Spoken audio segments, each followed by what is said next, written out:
तो चलिए अब बात करेंगे महाकुंभ की, क्योंकि सनातनी परंपरा को निभाते हुए भक्ति की डोर थामे चलना आसान काम नहीं होता। लेकिन कहते हैं कि अगर मन अध्यात्म में अगर रम जाता है तो फिर कुछ भी नहीं बहता है और अंतर मन की यात्रा, इस यात्रा में सब कुछ बेमानी हो जाता है। तभी तो कुछ ऐसे संत हैं जिन्होंने सफलता के शिखर तक पहुंच करके भी सनातन की राह पकड़ ली, जिनकी कहानियां मिसाल बन गई हैं। ये रिपोर्ट देखिए।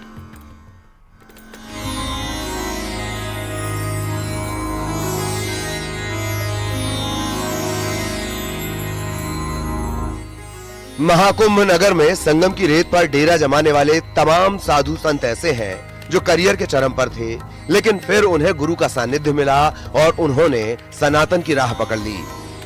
संन्यास दीक्षा लेने के बाद जीवन में कुछ ऐसा बदलाव आया कि फिर इसे कभी छोड़ ना सके।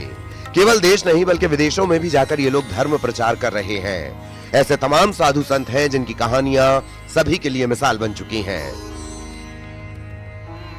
ऐसी एक कहानी है एथलीट फुटबॉलर से महामंडलेश्वर बनी श्रद्धा माता की, जिनकी कहानी बहुत दिलचस्प है।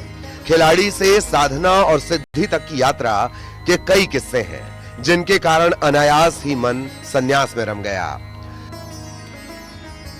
मैं बचपन से सुमिरन ध्यान करती थी, क्योंकि मेरे परिवार 5 पीढ़ी से कबीरपंथी रहे हैं। तो ध्यान सुमिरन करते करते कुछ ऐसे अनुभव मेरे जीवन में होता था। कुछ अलग से घटनाएं मेरे साथ घटती थी। जैसे आम लोग जीवन जीते हैं, स्कूल मैंने भी ऐसे ही पढ़ाई किया है। हाँ जी, मुझे बहुत गेम्स वगैरह पसंद रहा, एथलीट्स और फुटबॉल प्लेयर थी, बहुत पसंद था स्कूल में मुझे। इनफैक्ट मुझे ऐसा लगता था कि पढ़ाई से ज्यादा उस तरफ मेरा झुकाव रहा। और दूसरी तरफ मेरा था ध्यान की ओर। ध्यान शब्द को भी नहीं पता, बहुत कुछ तो नहीं पता था, पर कुछ ऐसे घटनाएं जो मेरे अंदर घटता रहता था। और दूसरी तरफ ये था कि मृत्यु को जानने की एक अलग मेरा जिज्ञासा रही। कोई भी कोई शरीर छोड़ता था तो मुझे लगता था कि मुझे जानना चाहिए। तो कुछ प्रारब्ध रहा है। और जब कभी मुझे जहाँ मैं रहती थी सिक्किम में, मेरा शरीर सिक्किम का है जी, सुबह उठती थी तो मुझे इसे रात को कभी कोई गांव में शरीर छोड़ने वाला है तो एक मेरे अंदर में मैसेज आता था कि सुबह उठती थी को लगता कि ये शरीर छूट रहा है किसी के, तो उठ के मैं बोल देती थी। तो फिर सब बोलते थे कि नहीं नहीं ऐसे नहीं कहते। मैंने कहा मैं नहीं चाहती हूँ उस विषय में कहना, लेकिन ऐसा महसूस हो रहा है तो मैं बोल रही हूँ। महामंडलेश्वर चेतना माता की कहानी भी हैरान करने वाली है। यूपीएससी प्रीलिम पास करने वाली लड़की संत बन गई। भक्ति के सागर में ऐसे डूबी कि फिर सांसारिक जीवन से मन उठ गया। गांव से रिलेटेड हूँ। मेरा पढ़ाई लिखाई हरियाणा में हुआ। गुड़गांव के पास में जन्म वहाँ हुआ और पढ़ाई लिखाई मैंने हरियाणा से किया। रोहतक यूनिवर्सिटी से ग्रेजुएशन किया, दिल्ली यूनिवर्सिटी से पोस्ट ग्रेजुएशन किया। फिर बहुत प्रश्न थे कि छोटा सा गांव का एरिया है, महिलाएं बहुत परेशान हैं, उनको पूरी तरीके से इलाज नहीं मिल पा रहा है और लोगों को हेल्प की जरूरत है। तो वो मन में दिखता था कि मैं थोड़ा सा बड़ी हो जाऊं, मैं कुछ कार्य करूंगी और सोशल वर्क करना है, देश की सेवा करना है, गरीबों की मुझे सेवा करना है। प्रिपरेशन भी आप कर रही थी? फिर मेरा एक मन था कि मुझे एक आईपीएस ऑफिसर बनना है जीवन में, और मैं फिर आगे बढ़ूंगी। ऑफिसर के माध्यम से मैं थोड़ा धन कमाऊंगी, लोगों की सहायता करूंगी। फिर यही प्रश्न मन में, आध्यात्मिक प्रश्न भी और लोगों की सेवा भाव का प्रश्न चलता रहा। फिर जब मैं 12th में थी, मैंने 12th के एग्जाम दिए थे, तो मुझे गुरु से मिलना हुआ 95 में।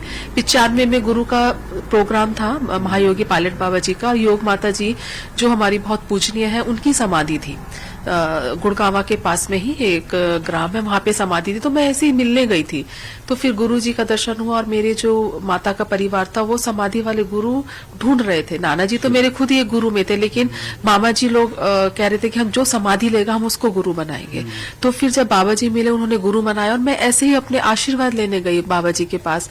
जब बाबा जी से पहली बार मिली तो बाबा जी बोले, बेटा क्या करना चाहते हो? मैंने उनको अपना बताया, बाबा जी कुछ आध्यात्मिक प्रश्न है, उनमें मैं आगे बढ़ना चाहती हूँ, जानना चाहती हूँ कि मनुष्य के रूप में हम क्यों आए हैं, देवीय शक्तियां क्या है, कहाँ से आती हैं और इतना मनुष्य शक्तिशाली कैसे हो जाता है, और मुझे आगे आईपीएस ऑफिसर बनना आशीर्वाद दो। तो उनका कहना था, बेटा ऑफिसर नहीं बन पाए तो सन्यासी बनना पड़ेगा।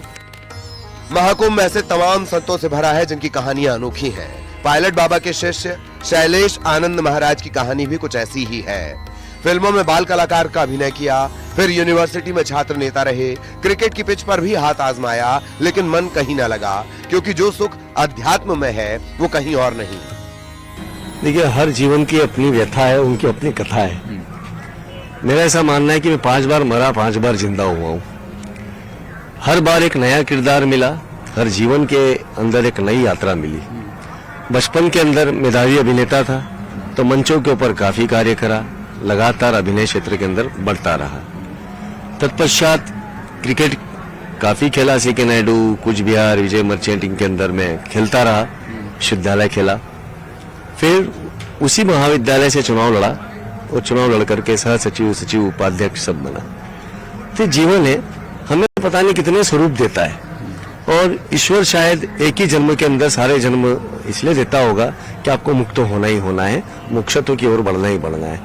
तत्पश्चात महायोगी के सानिध्य के अंदर संन्यास लिया और 2016 के अंदर महामंडलेश्वर बना।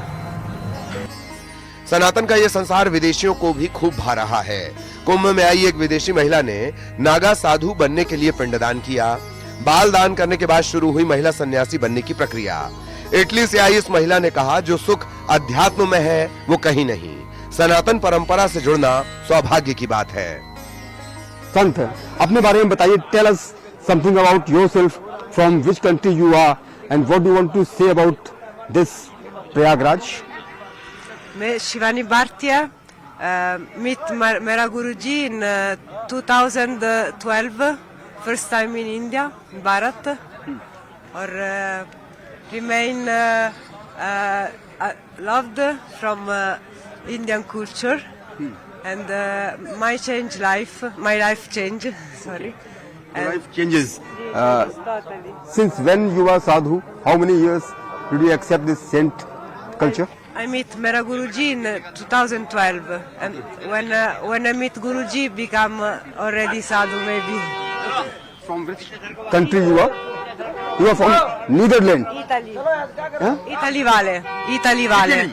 You are from Italy, and you are excited and you feel very proud that you are in Prayagraj, Tirthraj Prayagraj, such a place. Okay, spiritual place. Very lucky for this. I feel very lucky.